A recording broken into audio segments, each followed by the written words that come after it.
Right, my name's Marjorie Norman. I'm 86 and I went out to Africa at the age of 22.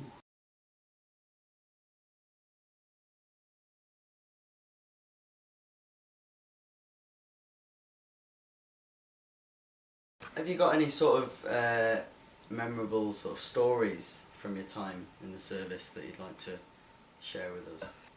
I had some hair-raising times and I had some hilarious times and I thoroughly enjoyed every minute of it. I used to go out and play bridge, but there are no lights around, so I used to leave the light on in my veranda. Moths had come to the light. Frogs had come for the moths. And a black mamba had come for the frogs and had eaten quite a few of them. You could see them down the thing. It was curled up on the veranda having a nice little snooze. But to get to my front door, I would have had to step over it because it was right in front of the door.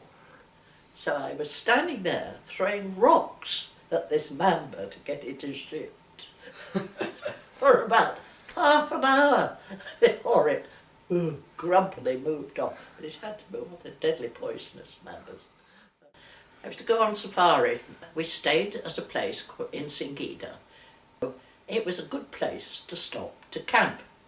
I went to bed in my camp bed, tucked myself up, and in the middle of the night, all the doors blew open. So I went back and I told them the next morning about this. Oh, they said, that's the ghost of Oberlieutenant Rudolph. Oberlieutenant Rudolph was a drunk. He was a young man. There was nothing to do there at this isolated moment but drink. He used to drink the native beer, Pombe, and get very drunk at all. And when he was drunk, he used to wander around the village shooting at anything in his path, you know. And he used to shoot dogs, cats, and the villagers were terrified he was going to shoot a child because it was anything that moved. His headquarters sent a message through in the middle of the night, knocked on the door, and gave it to Oberlieutenant Rudolph. And it was summoning him to headquarters on a serious matter. So he went out and he shot himself. And he's buried there. I saw his tomb. A very young man. He was only about 24 or 25. So they said that'll be the ghost of Oberlieutenant Rudolph. He comes and haunts the place, you see.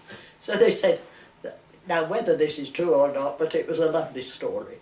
They said subsequent DCs who did go in this boma for a time before they abandoned it, district commissioners, were camping there overnight, and they would be woken up and there'd be a message.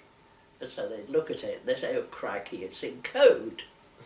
And they'd put it down at the side of the thing and go back to sleep again. It turned out it wasn't in code, and it wasn't there in the next morning, but they got the message in German saying, report to headquarters on a serious disciplinary matter. So there we are. I'd quite like to know about the amateur theatre that you... We built it on tick. We got the floor of an old quarry at a peppercorn rent, and then with each show we put a little bit more on. We put like RSJs but uprights, and then we had air bricks, and we filled that in. Before that, everybody on that side in the rainy season had umbrellas all the way down because the rain came in. I made a garden out of it as well. We put on 1066. Now, every time we had anything musical or colourful or anything, I used to get all the wives of these houseboys and their children to come to the dress rehearsal because they loved the colour and the music. Now, I had one little favourite who was Eva. Eva was then 3. I was picked up and flung across the stage and look at this woman, all the rest of it. Little Eva stood up and said, don't you treat Hadija like that. She was a 3-year-old. Oh, Hadija was my Swahili name. Oh, right. In the next day, there was a photograph in the local paper of the show, you know, and on the stage. And I showed it to Deborah, and I said, look, here's what you came to see last night.